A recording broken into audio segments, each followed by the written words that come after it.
Welcome to our second podcast titled Champions of Hope and Leadership. I am Ben Kirby, Superintendent of Lake Orion Community Schools. The inspiration for this podcast comes from the amazing people that have shaped me, inspired me, and given me hope as I have navigated my career as an educator. And more importantly, the people who I have witnessed be champions of hope and leadership for the tens of thousands of students and adults that I have crossed paths with throughout my life. Today we have a real champion of hope, and we have Mr. Scott Taylor. And Scott Taylor is a Lake Orion grad, a proud one at that. He's been a school board member for over 9 years, and that's really how I first met Scott. He's also the owner of Sick Pizza. He's a proud father of 2 dragons, Evelyn and Natalie. And Scott was named the Lake Orion Citizen of the Year in 2022. He's been a champion of hope for many across the community and our neighboring community of Oxford. So, Mr. Taylor, thank you for being with us today. Thank you for asking, Ben. It's great to be here. All right, awesome. So, Citizen of the Year, Yes. 2022. Tell us what it was like to be named the Citizen of the Year for the community that you're so proud of. It was kind of funny because I'm not really a spotlight kind of guy. The Lake Orion Parade group, which I've been a part of for years, as far as participating in the parades and things in downtown Orion, where we have a lighted parade. It's the largest lighted parade, I believe, in Michigan. That group names a Citizen of the Year every year that you ride in a nice car at the front of the parade. And, you know, I just never thought much of it.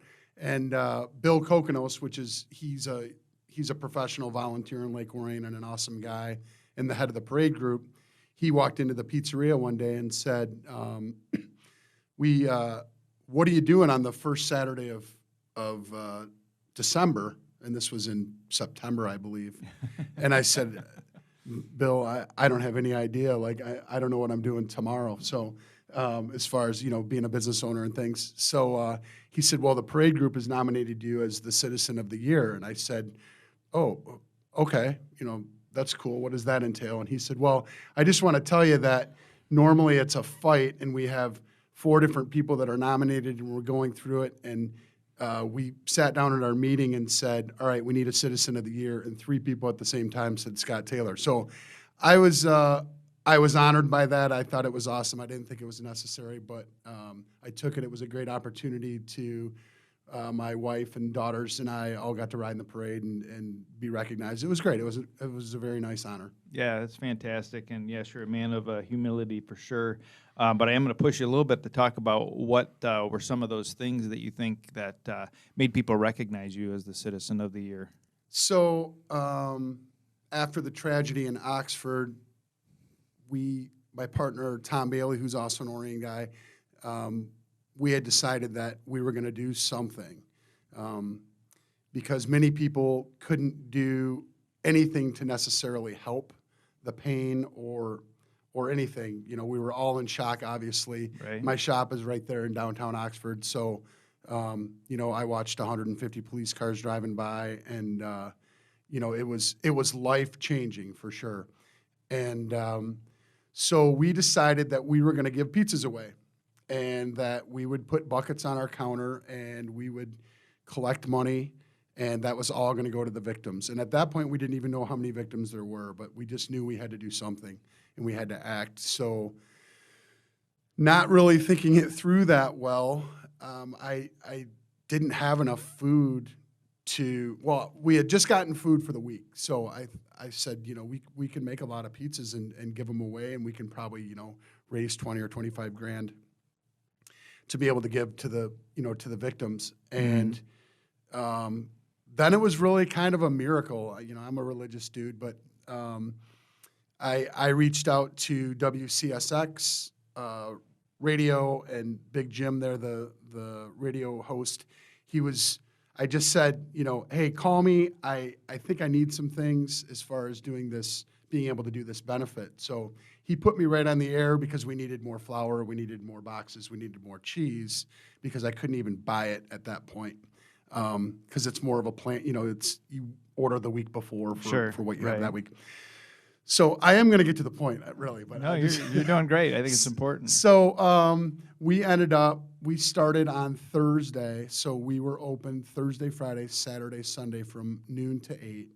And we ended up giving away 2,300 pizzas, and we raised $102,000, which obviously all I did make the pizzas and get people there. But the fact that and the generosity of people was utterly amazing, and we were able to cut each victim a $9,400 check or whatever the math came out to.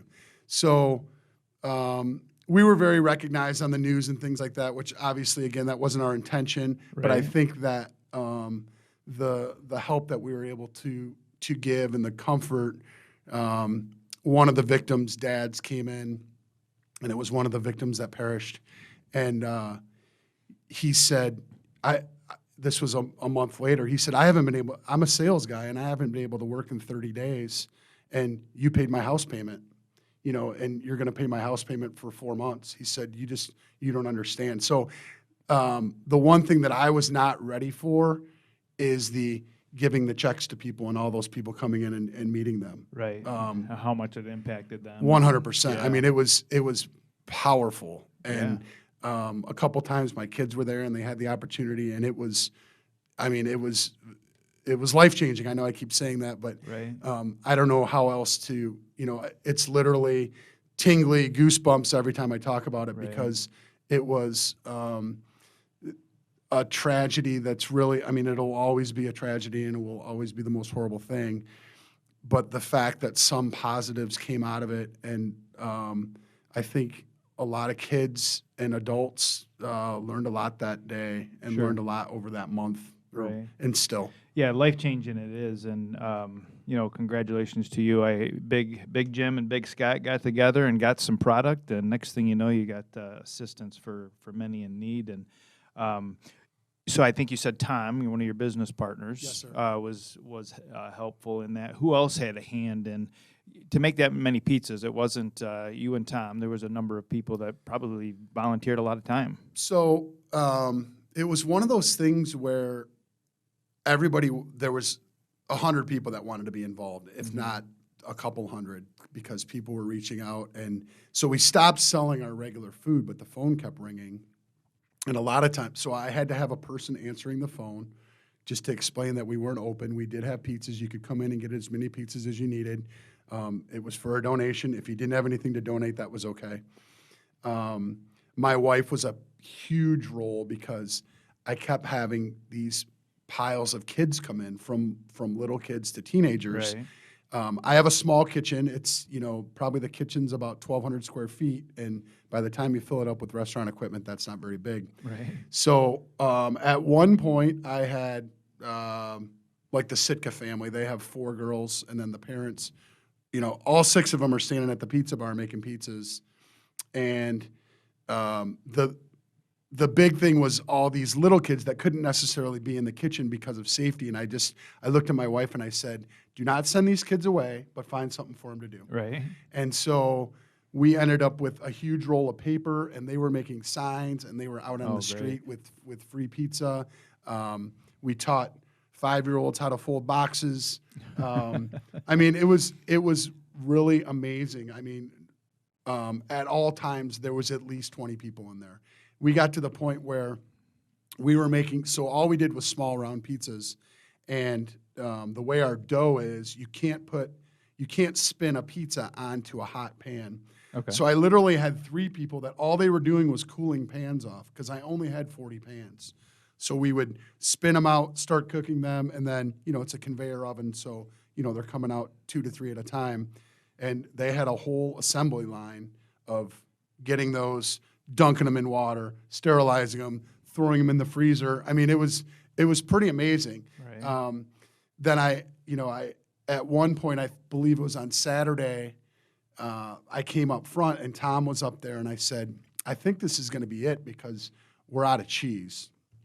And, we had bought every bag of cheese we could find at Gordon's, and people were bringing us cheese. And I had stepped out for a little while, and I came back in, And I walked in the walk-in, and there was a pile of cheese as tall as me, and it was from Costco. Oh, So awesome. it was like not bought at Costco, like the pizza people at Costco Okay. brought it.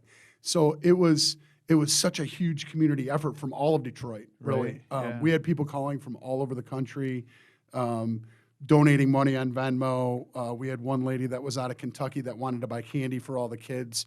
So she sent $150 of candy. And so, every kid's got a sucker in his mouth, which is not very good for the health department. But it was life-changing, and people were texting me and like, hey, how's it going? And I just my only answer to anybody was, come on up, come on up, come on up. Because I really, once I started to feel what was going on there, I really wanted all my friends to feel it too. Right. And they were all there. Like, Nate Butke was huge.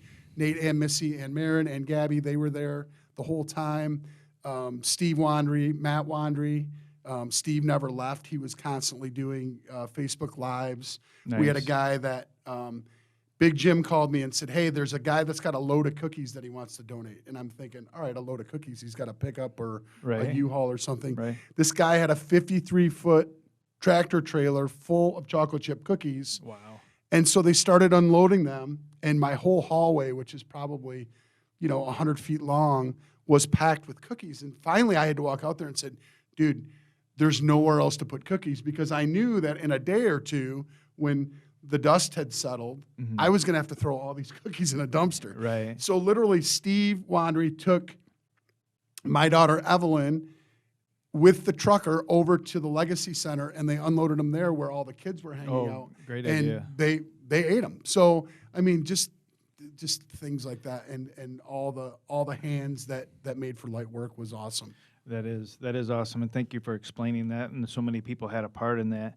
You talk about champions of hope. You were a champion of hope for not only people of Oxford that experienced the tragedy, but those that you brought in to help, ease some of that pain and soften some of that. But if I put some value on you as a human, I probably would say you're $1 billion man. But there's been a couple of activities that you've been involved with that you've been able to generate $100,000 to make an impact. And so you just talked about the work that you did around the pizza and the community of Oxford, but you also in your past have some work that you did around a baseball field, correct? Yes. Where you generated significant funds. Yes, sir. Can you tell us a little bit about that and Sure. who benefited from that? So that was Chris Barnett's a good friend of mine, our township supervisor. And this was probably 6 or 7 years ago, and he was really trying to get a solid surface baseball field built at Friendship Park for our friends that have special needs or in wheelchairs, so that everybody could play baseball. Right. He had seen this in another community and thought, we really need to do this. So he got some prices and said, this is what it's going to cost, and I believe it was $200,000 to just build the field and a fence in our park. So we were having dinner and discussing something else, and he was kind of down. I was like, dude, what's up? And he said, we did this grassroots campaign that's all like via text message, and where people are supposed to give money. And he's like, we've raised like 20 grand. He's like, it's just not going to work. Like, I don't have the money in the budget. I'm not going to raise taxes so we can do this. It was really something I thought we could raise money for. Excuse me. So I said, well, let's think this through a little bit. So we ended up the next week, I had a motorhome at the time, an old beat up motorhome, and we went and camped out on the edge of the property, and we literally took our phones and called everybody we knew and said, we are not leaving here until we raise $100,000. And a lot of people were like, you're crazy. There's no way. It's a big number, yeah. Yeah. So we did. That's when Facebook was really, really picking up, and especially commercially. At that time, I was working for and with Lake Orion Plumbing, Heating, and Cooling, and they were super supportive. He gave me the owner there, Greg, gave me a big chunk of money to start, and we stayed out there for 24 hours and burned wood, and people brought us money and food and everything else, and we were able to do it. Fortunately, Easter Seals picked up on what we were doing, and the facility turned into a $1.5 million facility that's the gorgeous one that's out there today. It is beautiful. So we just kind of laid the groundwork, because what we were going to build was basically a diamond-shaped tennis court, right, with bases on it, and make it as cool as we could. But they have literally built it into it looks like a small Fenway. So that was just something I think that one of my gifts is to be able to encourage people, and I believe that the best way to encourage somebody is to work with them. Yeah. You can talk all you want to people, but if you're willing to roll up your sleeves and get in there, we both had 1,000 contacts in our phone, and we both had 1,500 Facebook friends, Right. and we hit every one of them up. Yeah. And I bet we got a good 30-40% of our friends. So That's great. well, An encourager you are, that is for sure, and you definitely are making a difference, and that is something that continues to make a difference every summer, every spring, where the kids are able to participate and compete, and that's awesome. And one of the ways that I met you was as a board member, and during that responsibility that you have, you donate a significant amount of time each year. What drives you to do this volunteer work as a board member? So I got on the board, it was 2014, I believe. Okay. One of the board members had to step down because she got a job with our accounting firm that the district uses. And a friend of mine, I was highly, I was in the PTO big time at Stadium where my daughters went. And I was always the only guy there. But I always had a flexible schedule to where I could be there. And, like I said, I'm not a big complainer. So if I see something that I don't necessarily like, I figure out what I can do to try to institute change or try to assist with any skills that I have. And it seemed like going to the PTO meetings was the way to go. So I met some very great people there and started, really getting to be friends with the teachers and the staff there. And one of the staff members actually said, "Hey, there's an open board position. I think you would be good at it." So there was 9 people applied for the position, and I was chosen. So Nice. Once I did it, I thought, well, this is a good opportunity because it was a 2-year gig. So I said, I'll do it for 2 years, and then if I really like it, I'll run. And I loved it. I think that when you get a great cross section of the community that's overseeing such an important role, in my mind, the most important thing in a community is the schools. And we had a great cross section of people, and we really were able to, keep Lake Orion awesome and make it even more awesome. During our time, we were able to pass a bond, pass a sinking fund, hire a new superintendent, which we did okay with that. And, so. Only time will tell, right? Only time will tell. It's still early. But I do it because I think that it's so important, and a lot of people put their faith in me. I'm usually the number one vote getter, which always amazes me. But, I've been here my whole life. I literally bought my parents' house. Right. I moved across the hallway from the little room to the big room. Big steps. Yeah, no doubt. So I'm embedded in this community, and I'm sure some of my blood is green, but I'm quite sure it is, and I think you even have a license plate that identifies. My license plate is LO Dragon. So right. If that's me and I cut you off, it was probably my kid driving. Yeah, and so there's a commitment there for you to have that license plate, but that's awesome. You definitely are a difference maker. There's no question about that. And you talk about getting a lot of votes. So you talk about all the people that you've impacted. It's pretty clear to me why people support you and follow you, and you are a great leader on our board as well. Have you had some people in your life that you've experienced that were real difference makers in shaping who you are today as we kind of close things up here? Certainly. I was thinking about this, and it would be my dad. And this year marks, my dad has been gone longer than I was with him. So Okay. He died when I was 24. I just turned 48. Wow, But okay. He was an electrician. He worked in a plant in Detroit. He was a true man of God. That he was always the head trustee at church. So there was the deacons that took care of the spiritual, and there was the trustees that took care of the building and paying everybody. And he was usually the chairman of the board, and just a just a great guy. He was Bucky Taylor.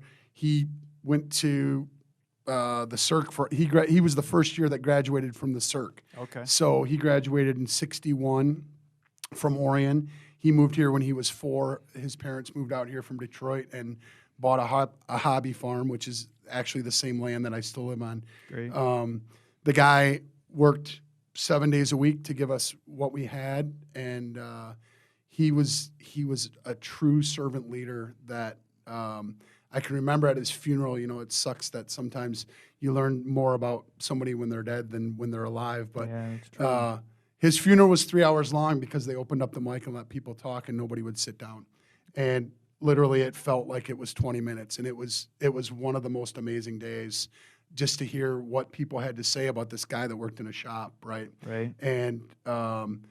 And how much they had learned, and how much he had impacted them. And I think that every day I try to make him proud. Yeah, well, that's really powerful, and he definitely has made a difference in you. I know you talk a lot about your daughters and your family and what your core values are, and that comes through often. So our guest today is married to Jennifer, who is an educator in Lapeer, and together they have 2 daughters, Evelyn and Natalie, and we thank them for sharing Mr. Scott Taylor with us and the community. We've all benefited 10 times over, it feels like.